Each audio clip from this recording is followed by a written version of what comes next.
Let me first speak about the Elder Abuse Victims Act. That has now been reported out after the first hearings on elder abuse in 17 years in the House of Representatives. The Judiciary Committee reported it out of the committee a few weeks ago. What we're hoping to have happen is have it go to the floor of the House for a vote in September and be married up with a bill over in the Senate and hopefully get signed by the President before the session's out. I'm not sure that's going to go all the way through, but at least we'll get it out of the House and over to the Senate side. This is a great bill because we know that between 1 to 2 million Americans aged 65 or older have been victims of elder abuse. In fact, we know in Pennsylvania, my state, that there's been a 39% increase in elder abuse from last year to this year. Problem is that we don't have exact statistics because we don't have exact standards or definitions of what elder abuse is. Mental, physical, and financial. Elder abuse also includes elder exploitation. So when I have a senior in my district who 2 months before he passed away and had dementia, he had been defrauded of $80,000. That's definitely financial exploitation. And then I had physical abuse of a senior in my district who had Alzheimer's and was beat with a belt buckle 6 times. We need to ensure that we have standards, and then we need to have the sufficient grants that can go into the training of those who take care of seniors, that they can report it. They know what to look for.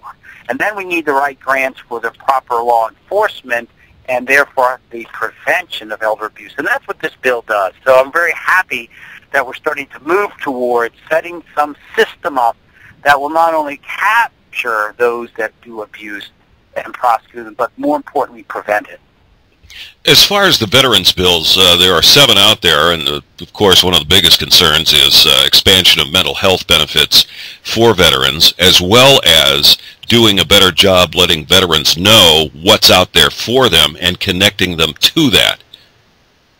Absolutely. There's a series of bills that do everything from mandating a better outreach by the Veterans Administration to ensuring that those that are disabled get priority for small business loans. And these are the efforts, bit by bit, that we're hoping will ensure that those who wear the cloth of our nation, particularly at this time of war, are never forgotten, because they will be our best recruiters for the future. Recently, you also know that within that same week as these bills were passing, we actually appropriated a $4.6 billion amount for the Veterans Administration. About $3.2 billion of it was for health care, including mental care for one of the signature injuries of this war, post-traumatic stress disorder, as well as for substance abuse. We know those two are closely linked together. This $4.6 billion is the largest increase in the 78-year history of the VA, and last year's $4.2 billion was the largest up until that time. I visited Coatesville and Philadelphia's veterans hospitals just in the past 2 weeks. We have a great VA. However, it's not properly resourced. We have upwards of 400,000 claims that are in backlog, which is why we appropriate money for another 1,200 claims adjusters. But more important at times is the fact that we can't only have it all to do with health. We also need to make sure that the education for these veterans coming back is taken care of. We saw it after World War II with the GI Bill then. So we passed, and it was signed into law recently, the GI Bill for these 2 wars that are ongoing, so that any veteran who has served after 9/11 and those that serve up to at least 3 years will be given the full benefits, and those between 1 to 3 years will be given the commensurate benefits proportional to their time. But those who do 3 years will be given the cost of the full cost of the tuition of a public university, the highest public university cost in their state. And if they decide to go to a private university, we will match dollar for dollar any additional amount of money that that private school tends to give these individuals. And not only that, we'll give them a housing stipend. Very important. And if the individual wants to pass it to his family member instead of him or herself, we will permit that by law.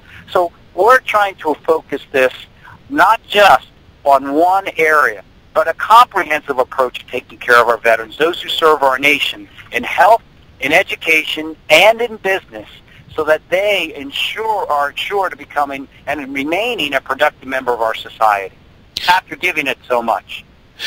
Well, as far as the Homes for Heroes expansion, where is that at?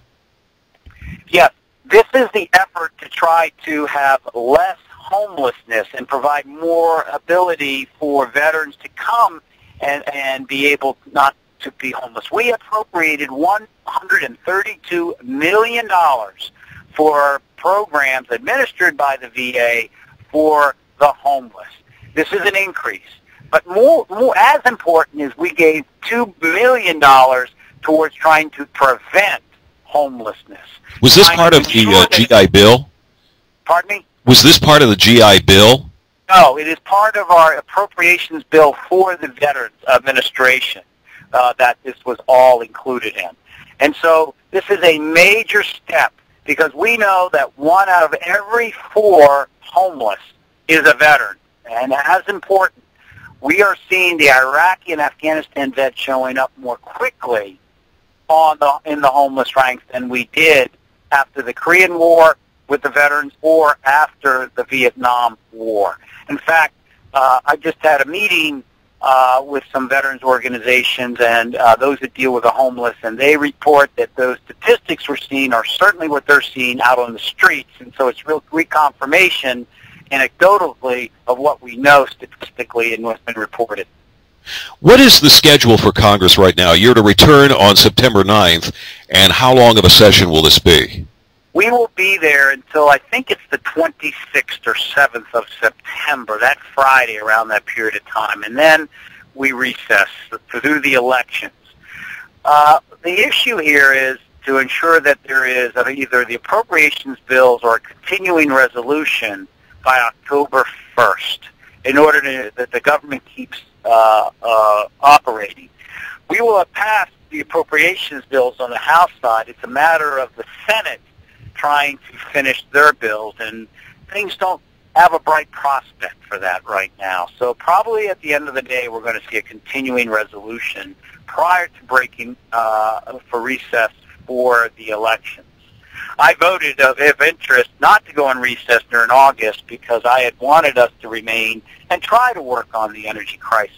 But we'll go back, and there'll be some effort within that area. But as important, it will be these appropriations bills that we, like the VA, that we must get through to enhance the benefits for those who have served this country.